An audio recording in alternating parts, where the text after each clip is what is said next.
So it's been 2 years since I developed my black tip fin. And a little quick back story on this. I always liked fins that had a lot of tip flex to them. And it's based on George Greeno, the kneeboarder who really changed surfing back in the 60s, went from longboards to shortboards.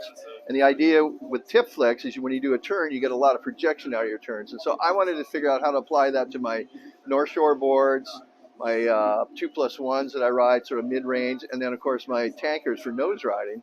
So it's been a 2-year process, and I'm really happy that Futures is the one that developed this for me.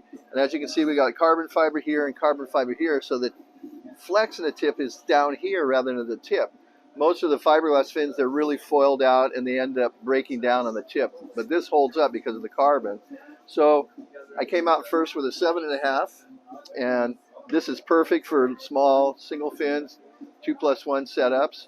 And then I gradually made an 8.5 and a 9. And then for all the logs, I came out with a 10-footer, this has proved to be the best-selling fin this summer because it works good in longboards. So really, having that tip flex where no other of the fins that are here have that makes all the difference. That's why this, for the last 2 years, has been a really good selling fin. And I've been really happy because I've got a complete set of fins that work on my boards. So, yeah, love it. So when somebody gets on, let's say a 2+1, they're riding like a 9.0 performance board, compared to a normal fin, what is the biggest thing that they'll first notice when they're driving down the line? Well, it's not so much down the line as when you go into your turn. What happens is the fin sort of loads up, and as you come out, it springs because of all that tip flex there. You can see that. Yeah. That loads up and then go twing and gives you a little bit of snap out of your turns. So it really loosens the boards up. And so on a 2+1, it's really good because you can go shorter with your fin. And if you have a bigger board, then you just jump up to the 8.5.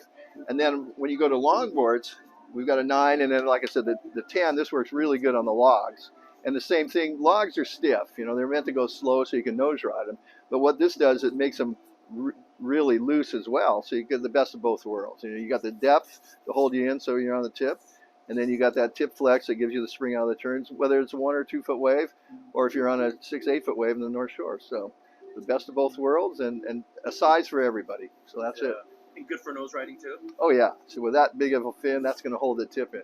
And I've had people with pivot fins that are just full nose riders that are really good at like Chans or at Queens in town.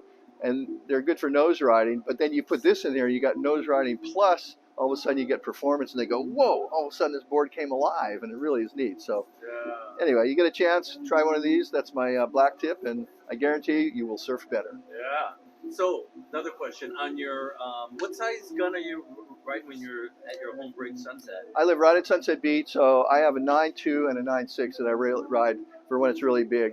When it's smaller, I'm older guy, so I'm riding an 8 foot with a 2. What's smaller for you? Oh, it's down to 6 feet or so, And then if it gets real small, then I'm on my tanker. So I've got a full range of boards from 10-foot nose riders for 1 to 2 foot. I got a 9-foot nose rider from 2 to 3. Then I got a 9.6 longboard for when it gets 3 to 5. And then when it gets about 5 feet, I switch to my short boards. And I start with a 7.6, 8.0, 9.2, 9.6. And if we're going to go to Waimea, I take the 10-footer, but it's a 10-foot gun. So by the way, everybody that's watching this is Hawaiian size.